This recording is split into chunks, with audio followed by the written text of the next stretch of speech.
Hello students. अभी तक हमने 3 संख्या पद्धतियों का अध्ययन किया है। दशमलव संख्या पद्धति, द्विआधारी संख्या पद्धति तथा अष्ट आधारी संख्या पद्धति। आज के लेक्चर में हम चतुर्थ संख्या पद्धति, षोडश आधारी संख्या पद्धति, हेक्साडेसिमल नंबर सिस्टम का अध्ययन करेंगे।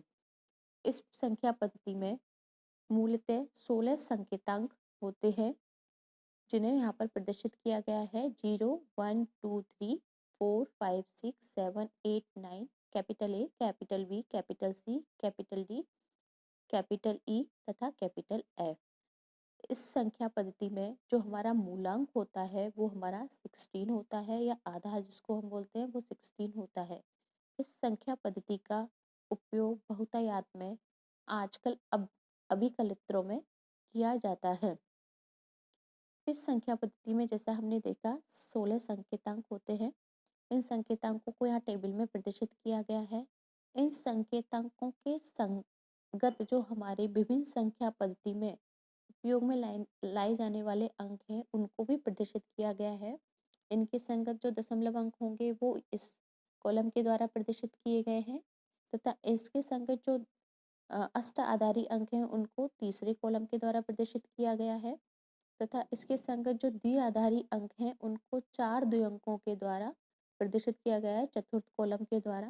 तो इस प्रकार हम एक संख्या पद्धति के संगत जो हमारी दूसरी संख्या पद्धति में अंक हैं उनको इस टेबल में प्रदर्शित किया गया है। अब हम इस संख्या पद्धति में संख्या की बात करें तो जनरल रूप से किसी भी, हमने जैसे पढ़ा था कि किसी भी संख्या को हम मूलतः दो दो प्रकार की संख्याओं से व्यक्त करते हैं। एक तो पूर्णांक संख्या और एक हमारी होती है भिन्न संख्या। इस संख्या पद्धति में जैसे दशमलव अंक होता है, दशमलव संख्या पद्धति में अष्ट आधारी संख्या पद्धति में मूलांक होता है, और द्विआधारी संख्या पद्धति में द्विआधारी बिंदु होता है। इसमें भी संगत जो बिंदु होता है उस बिंदु को बोलते हैं हम षोडश आधारी बिंदु, षोडश आधारी बिंदु। और ये बिंदु क्या करेगा, ये दोनों संख्याओं, इस बिंदु की जो हमारे षोडश आधारी बिंदु है उसकी जो बाईं ओर की संख्या है वो पूर्णांक को प्रदर्शित करेगी, पूर्णांक संख्या को, तथा इस बिंदु की जो दाईं ओर की संख्या है वो हमारी भिन्न संख्या को प्रदर्शित करेगी।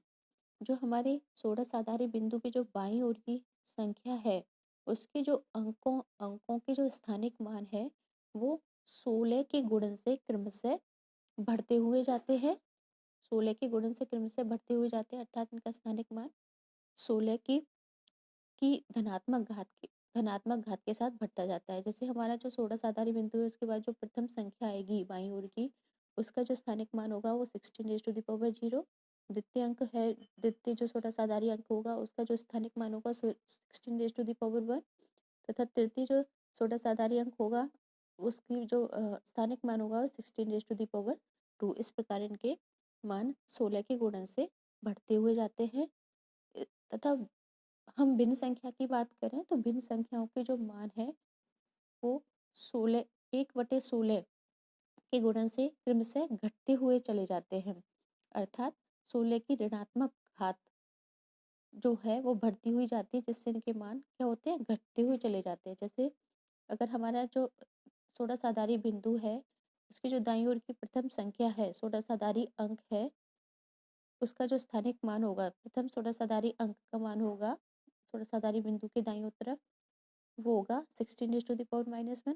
द्वितीय षोडश आधारी अंक उसका स्थानिक मान होगा 16 - 2, तथा तृतीय अंक का मान होगा 16 - 3।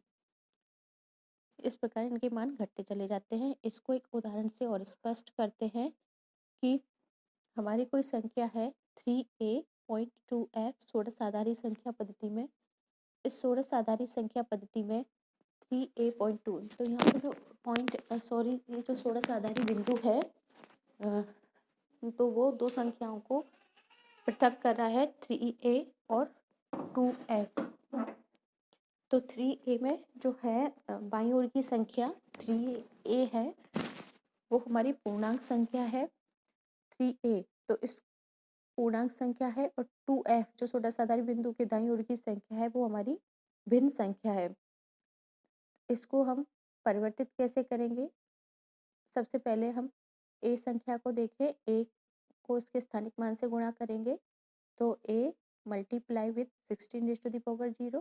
फिर दूसरा जो हमारा अंक है षोडश आधारी 3, उसको इसके स्थानिक मान से मल्टीप्लाई करेंगे 16 रेज़ टू द पावर 1 से, प्लस इस संख्या पर इसका हम मान कैलकुलेट करना चाहते हैं दशमलव संख्या पद्धति में, तो इसको हम कन्वर्ट कर रहे हैं। इसमें जो हमारा षोडश आधारी बिंदु है उसके दाईं ओर की प्रथम संख्या है 2, और इसका जो स्थानिक मान होगा वो क्या होगा 16 रेज़ टू द पावर -1, इससे मल्टीप्लाई करेंगे तथा इसके दाईं तरफ की दूसरा जो षोडश आधारी अंक है वो है f, उसको इसके स्थानिक मान 16 रेज़ टू द पावर -2 से मल्टीप्लाई करेंगे। इस प्रकार हम इस संख्या को हम निम्न प्रकार से लिख सकते हैं। तो यहाँ पर हमने इस संख्या को इस प्रकार से लिखा, जिसमें हमने देखा कि a का जो मान है वो संगत दशमलव संख्या पद्धति में कितना होता है 10, तो हम a को 10 से प्रतिस्थापित कर देंगे तथा f जो है हमारा उसका मान होता है, f जो है उसका मान दशमलव संख्या पद्धति में हमारा होता है 15, तो यहाँ पे हमने इसको f को 15 से प्रतिस्थापित कर दिया। यहाँ पर हमने a को 10 से और f को 15 से प्रतिस्थापित कर देंगे, तो इस प्रकार हम जो षोडश आधारी संख्या है उसको दशमलव संख्या पद्धति में परिवर्तित कर सकते हैं। इन सबको हम कैलकुलेट करेंगे, तो कैलकुलेट करने के बाद जो हमारा मान आएगा वो इस प्रकार से हमें प्राप्त हो जाएगा।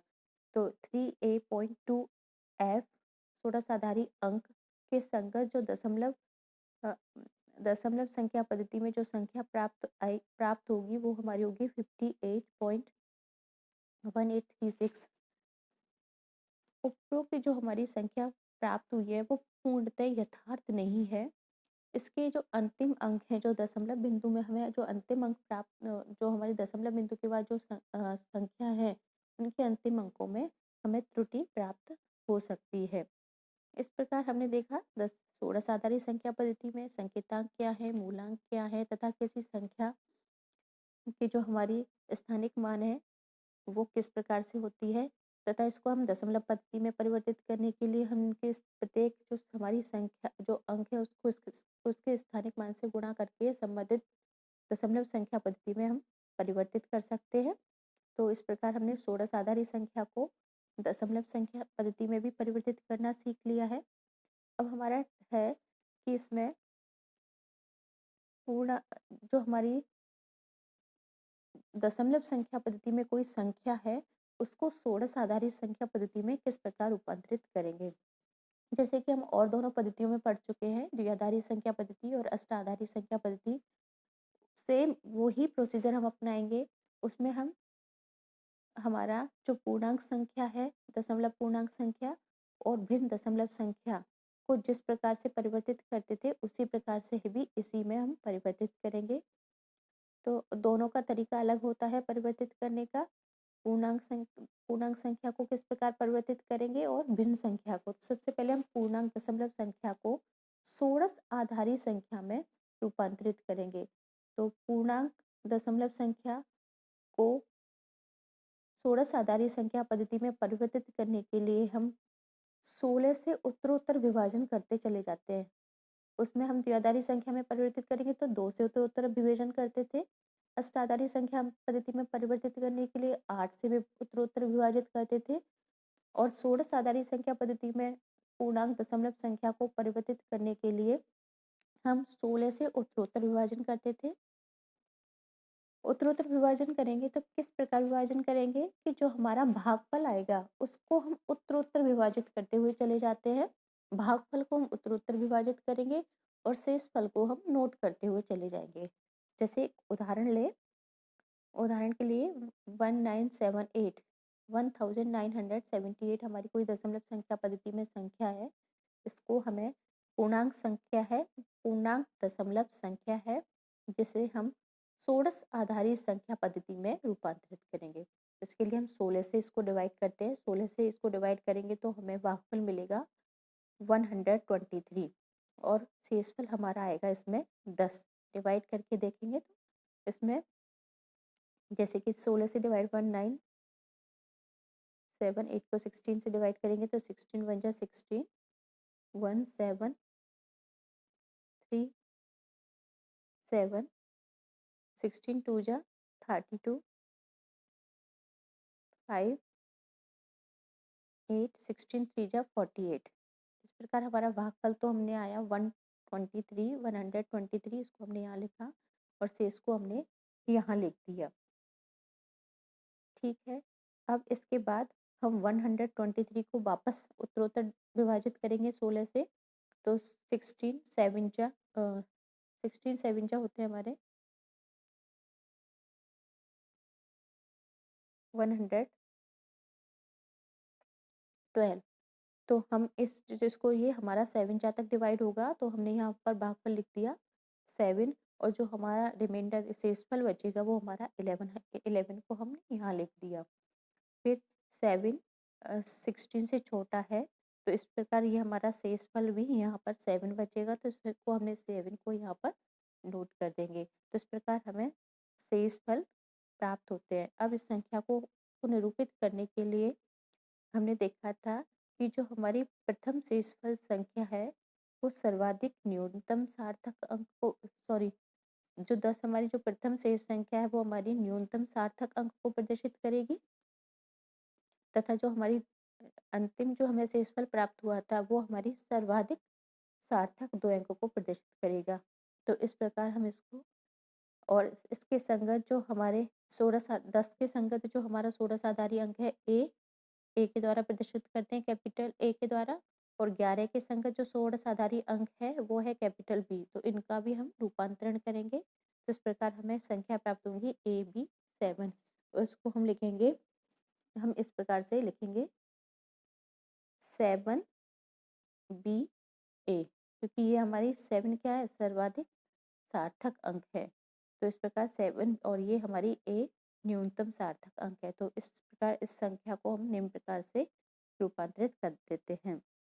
तो 1978 दशमलव संख्या के संगत जो षोडश आधारी संख्या है वो है 7VA।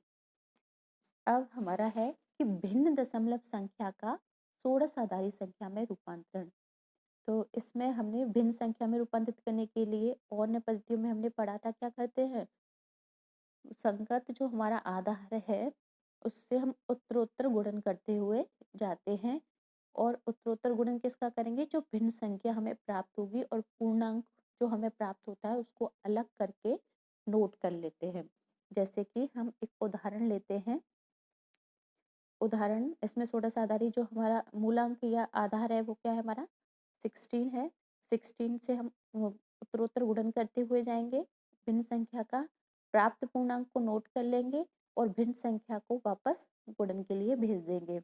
तो पॉइंट सपोज हमें 0.635 दशमलव संख्या है, इसको हमें परिवर्तित करना है, भिन्न दशमलव संख्या है, इसको हमें षोडश आधारी संख्या में परिवर्तित करना है। तो इसको सबसे पहले हम 16 से मल्टीप्लाई करेंगे, 16 से मल्टीप्लाई करेंगे तो हमारा 10.160 प्राप्त हुआ, जिसमें पूर्णांक हमारा क्या है 10, तो हम 10 को नोट कर लेंगे और 0.160 को वापस 16 से मल्टीप्लाई करें।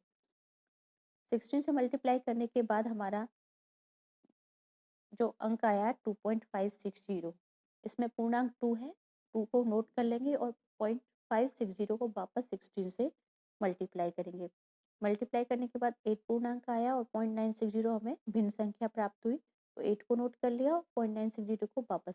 इस प्रकार हम उत्तरोत्तर गुणन कर सकते हैं, लेकिन जो भिन्न के बाद हमारी जो बाद की संख्याएं प्राप्त होती है उनका सिग्निफिकेंस कम होता चला जाता है, उनकी सार्थकता कम होती चली जाती है, तो हमें 3 या 4 दशम 3 या 4 भिन्न संख्या तक ही हम इसको रूपांतरित करते हैं। तो यहाँ पर हम देखते हैं 4 तक स्टेप तक लेते हैं हम, तो इस प्रकार हमें संगत जो पूर्णांक प्राप्त होते हैं वो इस प्रकार प्राप्त होते हैं। अब इसको कैसे निरूपित करें, इसमें जो हमारे हमने देखा था, इसको रूपांतरित करने से पहले हम जो हमारी संख्याएं प्राप्त हुई हैं पहले हम देखते हैं कि वो हमारी षोडश आधारी संख्या पद्धति के अनुरूप हैं या नहीं। अगर अनुरूप नहीं है तो उनको हम षोडश आधारी अंकों में परिवर्तित करेंगे। जैसे हमारा जो 10 है, 10 के संगत जो षोडश आधारी अंक है उसको ए से रूपांतरित कर देंगे, 2 को सेम रखेंगे, 8 को सेम रखेंगे और 15 को हम कैपिटल एफ से परिवर्तित कर देंगे। इस प्रकार हमें जो संख्या प्राप्त होगी, षोडश आधारी अंक प्राप्त होंगे A2 8F। अब इसमें इसको अ, इसमें जो हमारी ए है वो हमारी सर्वाधिक सार्थक अंक को प्रदर्शित करेगा और जो एफ है वो हमारा न्यूनतम सार्थक अंक को प्रदर्शित करेगा। अर्थात हम इसको किस प्रकार से लिखेंगे, 828F। तो यहाँ पर हम षोडश आधारी अंक लगाएंगे सबसे पहले और फिर संख्या को लिखेंगे इस प्रकार। ये हमारी षोडश आधारी संख्या पद्धति में रूपांतरित संख्या हो जाएगी। तो 0.635 दशमलव भिन्न दशमलव संख्या को हम निम्न प्रकार से 828F भिन्न षोडश आधारी संख्या में परिवर्तित कर देते हैं। इस प्रकार हम देखते हैं कि जो हमारी उपरोक्त तुल्यता है वो पूर्णतः यथार्थ नहीं होती। इसके जो अंतिम अंक हैं उनमें त्रुटि आ सकती है। तो आज के लेक्चर में हमने पढ़ा षोडश आधारी संख्या पद्धति। षोडश आधारी जो अंक हैं उनकी विभिन्न संख्या पद्धतियों के संगत अंक क्या क्या हैं तथा इस संख्या पद्धति को दशमलव संख्या पद्धति में कैसे रूपांतरित करते हैं और दशम दशमलव संख्याओं का षोडश आधारी संख्याओं में रूपांतरण किस प्रकार होता है। नेक्स्ट लेक्चर में हम षोडश आधारी संख्या पद्धति को द्विआधारी संख्या पद्धति में तथा द्विआधारी संख्या पद्धति का षोडश आधारी संख्या पद्धति में रूपांतरण का अध्ययन करेंगे।